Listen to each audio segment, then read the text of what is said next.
Planck ধ্রুবকের মান?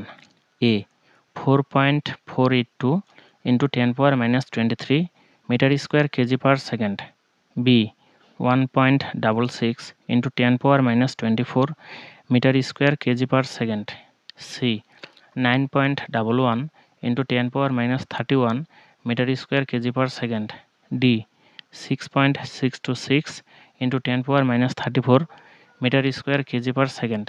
সঠিক উত্তর হবে D 6.626 × 10⁻34 metre square KG per second.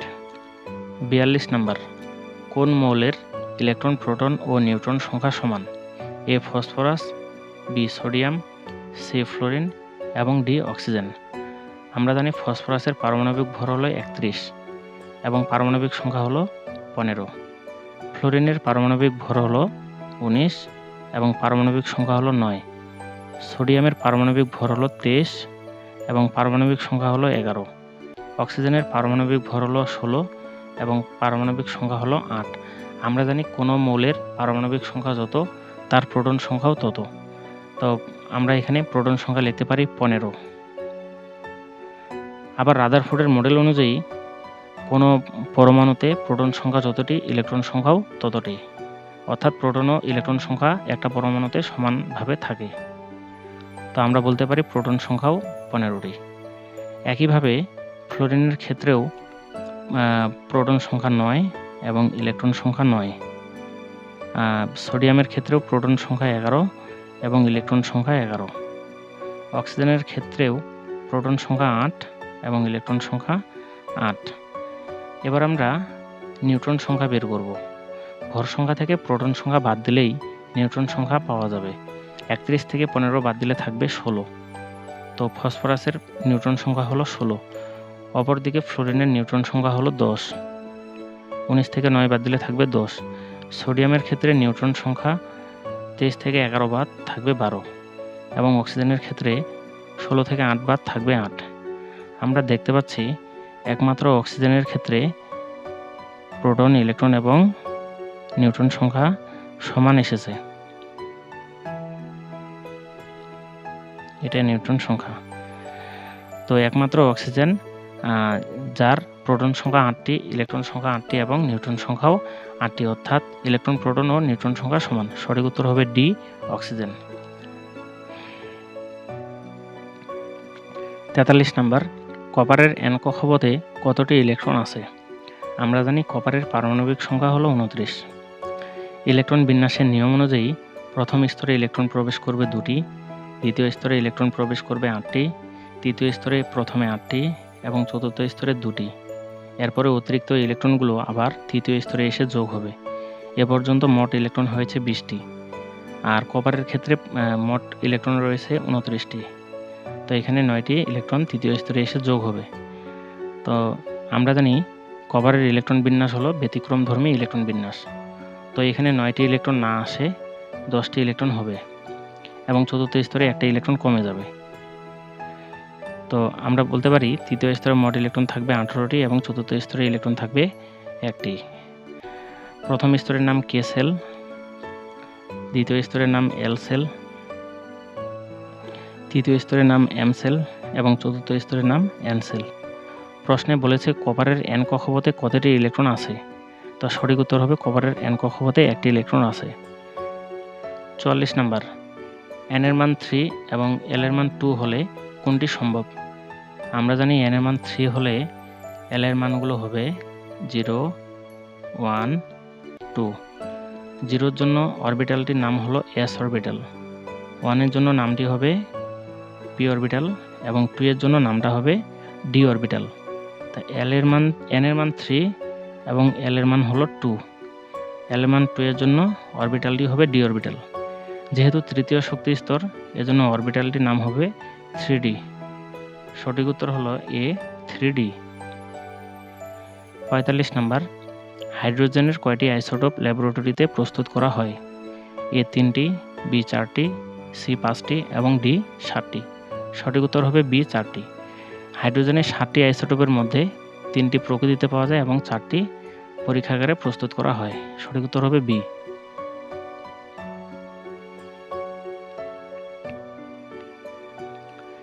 46 number, vanadium মৌলটির n সেলে কয়টি ইলেকট্রন থাকে? ভ্যানাডিয়ামের পারমাণবিক সংখ্যা হলো 23। তার মধ্যে প্রথম স্তরে ইলেকট্রন যাবে 2টি, দ্বিতীয় স্তরে 8টি, তৃতীয় স্তরে 8টি এবং চতুর্থ স্তরে প্রথমে 2টি এবং বাকি ইলেকট্রনগুলো আবার তৃতীয় স্তরে এসে যোগ হবে। এ পর্যন্ত মোট ইলেকট্রন হয়েছে 20টি, কিন্তু ভ্যানাডিয়ামের পারমাণবিক সংখ্যা 23 হওয়ার কারণে এখানে আরও অতিরিক্ত 3টি ইলেকট্রন তৃতীয় স্তরে যোগ হবে। 8 3 11। আমাদের যেহেতু n সেলের কথা বলা হয়েছে, এটা হচ্ছে প্রথম শক্তি স্তর বা কে সেল, দ্বিতীয় স্তর বা এল সেল, এটা হচ্ছে তৃতীয় স্তর বা এম সেল, চতুর্থ শক্তি স্তর বা এন সেল। তো আমরা বলতে পারি সঠিক উত্তর হবে A2, অর্থাৎ এন সেলে 2টি ইলেকট্রন থাকে। 47 নম্বর, 65A29 কোন মৌলের আইসোটোপ? আমরা জানি যে সকল মৌলের প্রোটন সংখ্যা বা পারমাণবিক সংখ্যা সমান তাদেরকে আমরা বলি আইসোটোপ। তা এখানে এ মৌলের প্রোটন সংখ্যা বা পারমাণবিক সংখ্যা হচ্ছে 29। তা আমরা জানি 29 পারমাণবিক সংখ্যা হলো কপারের, তো সঠিক উত্তর হবে copper.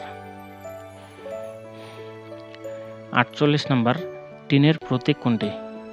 ASB, B PB, C SN এবং D TI। সঠিক উত্তর হবে C SN। 49 নম্বর, কোনটি ল্যাটিন ভাষা থেকে গৃহীত? A calcium, B cadmium, C silver এবং D ক্রোমিয়াম। সঠিক উত্তর হবে C সিলভার, কারণ সিলভারের ল্যাটিন নাম হলো আর্জেন্টাম, এজন্য সিলভার হলো ল্যাটিন শব্দ থেকে গৃহীত। 50 নম্বর, আয়রনের এম সেলে কতটি ইলেকট্রন থাকে? আমরা জানি আয়রনের পারমাণবিক সংখ্যা হলো 26। প্রথম স্তরে ইলেকট্রন প্রবেশ করবে 2টি, দ্বিতীয় স্তরে 8টি, তৃতীয় স্তরে প্রথমে 8টি এবং চতুর্থ স্তরে প্রথমে 2টি। এরপরে অতিরিক্ত ইলেকট্রনগুলো তৃতীয় স্তরে এসে যোগ হবে, এটা ইলেকট্রন বিন্যাসের নিয়ম। তো এই পর্যন্ত মোট ইলেকট্রন হয়েছে 20টি, আর আয়রনের পারমাণবিক সংখ্যা হলো 26 এবং আরও 6টি ইলেকট্রন এখানে তৃতীয় স্তরে যোগ হবে, মোট হলো 14টি। এম সেল, প্রথম স্তরের নাম কে সেল, দ্বিতীয় স্তরের নাম এল সেল, তৃতীয় স্তরের নাম এম সেল এবং চতুর্থ স্তরের নাম এন সেল। তো এম সেলে মোট ইলেকট্রন থাকবে 14টি। সঠিক উত্তর সি 14টি। n সমান 3 হলে কোন অরবিটালটি অসম্ভব? n সমান 3 হলে এল এর মানগুলো হবে 0, 1, 2। 0 হলে s অরবিটাল, 1 হলে p অরবিটাল এবং 2 হলে d অরবিটাল। যেহেতু তৃতীয় শক্তি স্তরের উপস্তর, এজন্য আমরা সামনে 3 বসাবো। তাহলে তৃতীয় শক্তি স্তরের অরবিটাল হলো 3s, 3p, 3d। এ নাম্বারে আছে 3s, b নাম্বারে 3p, c নাম্বারে 3d এবং d নাম্বারে 3f।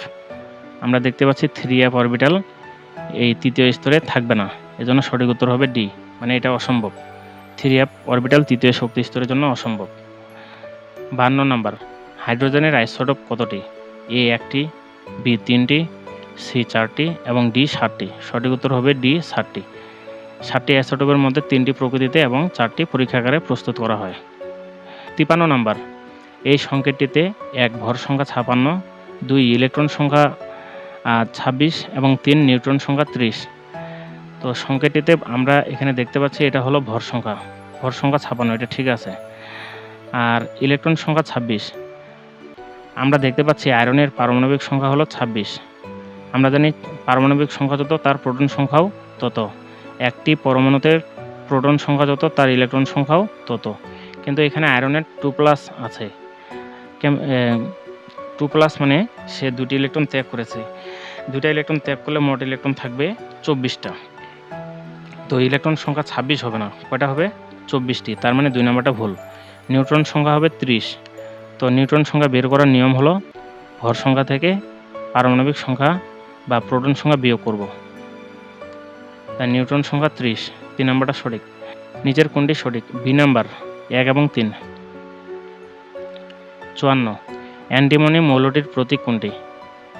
A AT, B AU, C SB এবং D SN। সঠিক উত্তর হলো C SB, মানে অ্যান্টিমনি।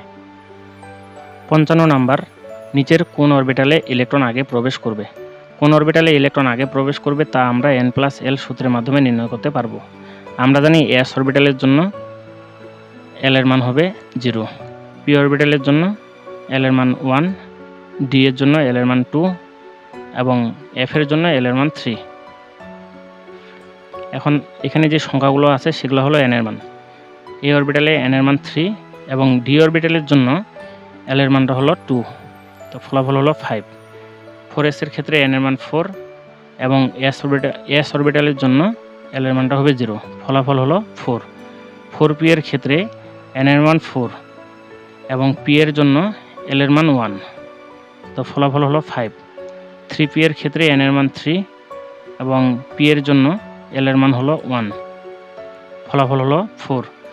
আমরা দেখতে পাচ্ছি 4s এবং 3p এর ক্ষেত্রে n প্লাস L এর মান সমান হলে যেটা নিম্ন শক্তি স্তর সেখানে ইলেকট্রন আগে প্রবেশ করবে।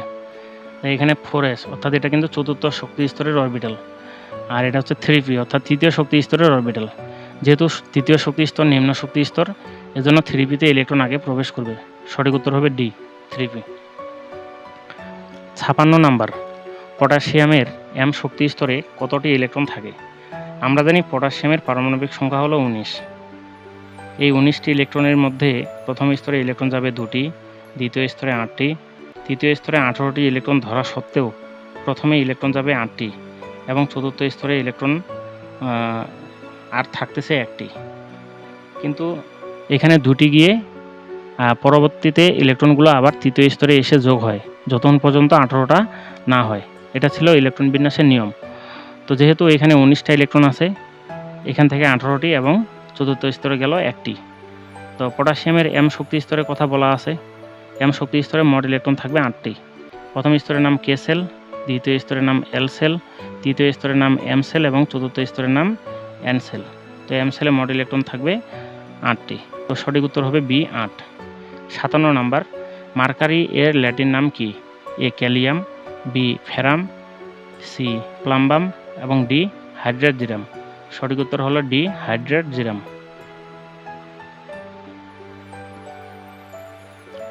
58 নাম্বার, ইলেকট্রনের ঘূর্ণনের ফলে পরমাণু স্থায়ী হবে না, এই তত্ত্বটি কে প্রস্তাব করেন? এ Nils Bohr, B Le Chatelier, C Maxwell এবং ডি রাদারফোর্ড। সঠিক উত্তর হলো C Maxwell. 59 number, calcium phosphate যৌগের আপেক্ষিক আণবিক ভর কত? ক্যালসিয়াম ফসফেট, আমরা জানি ক্যালসিয়ামের যোজনী 2 এবং ফসফেটের যোজনী 3। তাহলে সংকেত লেখার সময় যোজনীগুলো বিনিময় করতে হয়। তা আমরা পাই CA3PO4। যোজনী বিনিময় হলে ক্যালসিয়ামের যোজনী 2 ফসফেটের কাছে এইভাবে ফার্স্ট ব্র্যাকেট দিয়ে লিখতে হয়, কারণ এটা যৌগমূলক। ক্যালসিয়ামের ভর আমরা জানি 40, 40-এর সঙ্গে এটা 2 হবে, 40-এর সঙ্গে গুণ হবে 3, আর এখানে ফসফরাস পরমাণু হবে 2টা, ফসফরাসের ভর 31, এর সঙ্গে গুণ হবে 2, আর অক্সিজেন 4 দুগুণে 8টা, 8টা পরমাণু, অক্সিজেনের ভর 16, এর সঙ্গে গুণ হবে 8, 310। তো সঠিক উত্তর হবে ডি, 310। 7 নাম্বার, হিলিয়ামের নিউক্লিয়াসে কয়টি প্রোটন থাকে? আমরা জানি হিলিয়াম নিউক্লিয়াসের সংকেত হলো 4Ac2+। এখানে হিলিয়ামের পারমাণবিক সংখ্যা আমরা দেখতে পাচ্ছি 2, আর পারমাণবিক সংখ্যা যত তার প্রোটন সংখ্যাও তত। ঠিক আছে, তো সঠিক উত্তর হবে প্রোটন থাকবে 2টি।